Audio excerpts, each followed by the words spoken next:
एक जंगल में एक शेरनी अपने दो बच्चों गुड्डू और बबलू के साथ रहती थी। शेरनी बहुत ही गुस्से वाली थी और वह हर समय अपने दोनों बच्चों को डांटती रहती थी।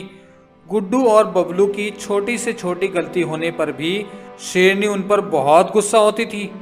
गुड्डू और बबलू अपनी माँ के ऐसे व्यवहार पर बहुत दुखी होते थे।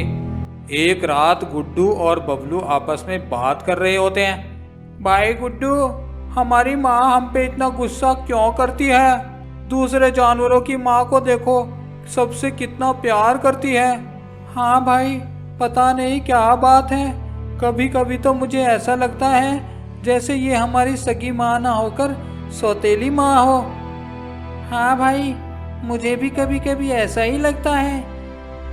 ऐसे बात करते करते वह दोनों सो जाते हैं। रात में सोते हुए बबलू एक सपना देखता है कि दूर पहाड़ों से एक बूढ़ी शेरनी उसको पुकार रही थी।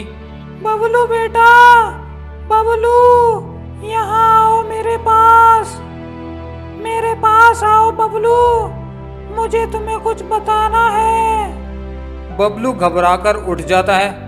गुड्डू बबलू से बोलता है, क्या हुआ बबलू? भाई गुड्डू, मैंने फिर से वही सपना देखा। मुझे एक बूढ़ी शेरनी पहाड़ के ऊपर से पुकार रही है। तुम्हें ये एक ही सपना बार बार क्यों दिखाई देता है भाई? लगता है इस सपने में कोई राज है। मुझे पहाड़ों के ऊपर जाकर देखना चाहिए। लेकिन बबलू, अगर माँ को पता चला तो वह बहुत मारेगी। लेकिन मुझे जाना ही होगा, माँ की मार को भी मैं देख लूंगा। फिर बबलू पहाड़ों पर चढ़ने लगता है। बहुत देर की कड़ी मेहनत के बाद वह पहाड़ों की चोटी तक पहुंच जाता है और फिर से बबलू को वही आवाजें सुनाई देने लगती है। बेटा बबलू, तुम आ गए। मैं जानती थी कि तुम जरूर आओगे। बबलू पहाड़ी पर जाकर इधर उधर देखता है, लेकिन उसे वहां पर कोई भी दिखाई नहीं देता है। फिर उसकी नजर एक गुफा की ओर जाती है। वह देखता है कि आवाज उसी गुफा से आ रही थी। वह गुफा के अंदर चला जाता है। अंदर जाकर वह देखता है कि वह बूढ़ी शेरनी एक पिंजरे में कैद है और वहीं पास में एक बड़ा सा अजगर बैठा है। फिर बबलू एक मशाल में आग जलाकर उस अजगर के पास जाता है और अजगर को आग से डराकर वहां से भगा देता है और बूढ़ी शेरनी को पिंजरे से आजाद कर देता है।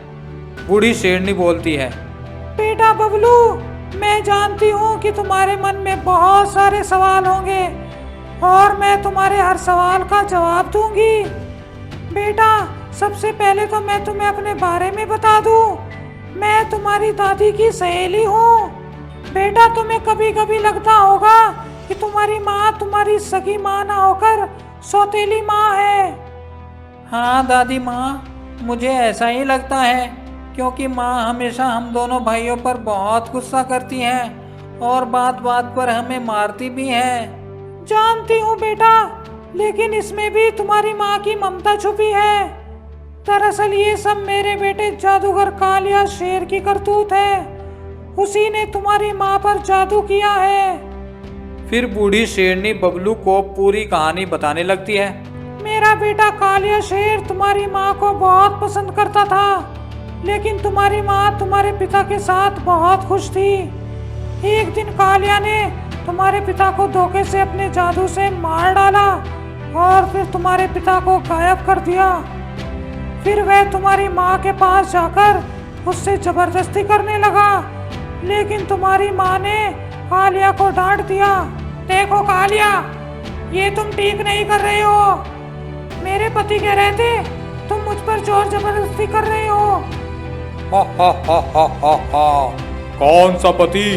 तुम्हारे पति को तो मैं पहले ही मारकर गायब कर चुका हूँ। मुझे पता था कि तुम यही कहोगी, इसीलिए मैंने तुम्हारे पति को पहले ही रास्ते से हटा दिया। हा हा हा हा हा।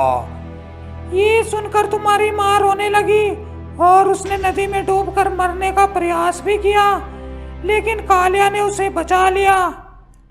कालिया जान गया था कि वह तुम्हारी माँ को कभी नहीं पा सकेगा, इसलिए उसने तुम्हारी माँ पर जादू कर दिया। जैसे तुमने मेरे प्यार को ठुकराया है वैसे ही तुम कभी भी किसी से प्यार नहीं कर पाओगी। यहाँ तक कि तुम अपने बच्चों से भी प्यार नहीं करोगी। अगर तुमने ऐसा किया तो उसी दिन तुम्हारे बच्चे मोम के पुतलों में बदल जाएंगे। और उसी दिन से तुम्हारी माँ तुमसे भी नफरत करने लगी। और जब मैंने कालिया का विरोध किया तो उसने मुझे भी यहाँ कैद कर दिया। कहाँ रहता है वह कालिया जादूगर? मैं उसे जिंदा नहीं छोड़ूंगा। बेटा, कालिया बहुत ताकतवर है, तुम उससे जीत नहीं पाओगे। सच्चाई के सामने हर बुराई हार जाती है दादी माँ। तुम बस मुझे उसका पता बताओ, बाकी सब मैं देख लूंगा। ठीक है बबलू बेटा, कालिया इसी पहाड़ी पर रहता है और उसने अपनी पूरी दुनिया बसा रखी है। वहां पर जाते ही तुम्हें एक गाय मिलेगी। अगर तुम उस गाय के सवालों का सही सही जवाब दे दोगे तो वह तुम्हें कालिया जादूगर को मारने का तरीका बता देगी, नहीं तो वह तुम्हें भी कैद कर लेगी। अब बबलू कालिया से बदला लेने के लिए निकल पड़ता है। जैसे ही वह कालिया के एरिया में पहुंचता है उसे एक गाय मिलती है। वह गाय बबलू से 3 सवाल पूछती है। पहला सवाल, किसी काम को करने का सबसे अच्छा समय कब है? बबलू जवाब देता है, किसी काम को करने का सबसे सही समय अभी है। अभी से शुरुआत की जाए। बिल्कुल ठीक जवाब। अब दूसरा सवाल, किन लोगों के साथ काम करना सबसे सही है? ज्ञानी लोगों के साथ काम करना सबसे सही है। बिल्कुल सही जवाब। अब तीसरा सवाल, हर समय करने लायक सबसे जरूरी काम क्या है? बबलू जवाब देता है, हर समय करने लायक सबसे जरूरी काम जरूरतमंदों की सेवा और मदद करना है। बिल्कुल सही जवाब। तुमने तीनों सवालों के बिल्कुल सही जवाब दिए हैं। बबलू के सारे सवालों का सही जवाब सुनकर गाय वहां से गायब हो जाती है और वहां पर एक जादुई तलवार नजर आती है और एक आवाज वहां पर गूंजती है, उस कालिया जादूगर को सिर्फ इस तलवार से मारा जा सकता है। इस तलवार को उठा लो। फिर बबलू उस तलवार को उठा लेता है और तलवार को उठाते ही वहां पर कालिया जादूगर शेर नजर आता है। हा हा हा हा हा, बच्चे तुम मुझे कभी नहीं मार पाओगे। तुम्हारे पिता भी मुझे नहीं मार पाए थे। दुष्ट, आज मैं तुम्हारा अंत करने के लिए ही यहाँ आया हूँ। और फिर बबलू उस तलवार को कालिया जादूगर की तरफ फेंक देता है। तलवार का वार होते ही कालिया जादूगर आग में जलने लगता है और कुछ ही देर में वह आग में जलकर वहां से गायब हो जाता है। फिर बबलू अपने घर वापस आता है और देखता है कि उसकी माँ बिल्कुल ठीक हो चुकी है और फिर वह तीनों खुशी से अपना जीवन जीने लगते हैं। तो दोस्तों, आपको ये कहानी कैसी लगी कमेंट करके ज़रूर बताएं और वीडियो को लाइक और शेयर भी कर दें। नई वीडियो के लिए चैनल को सब्सक्राइब करके बेल आइकन ज़रूर दबा दें। धन्यवाद।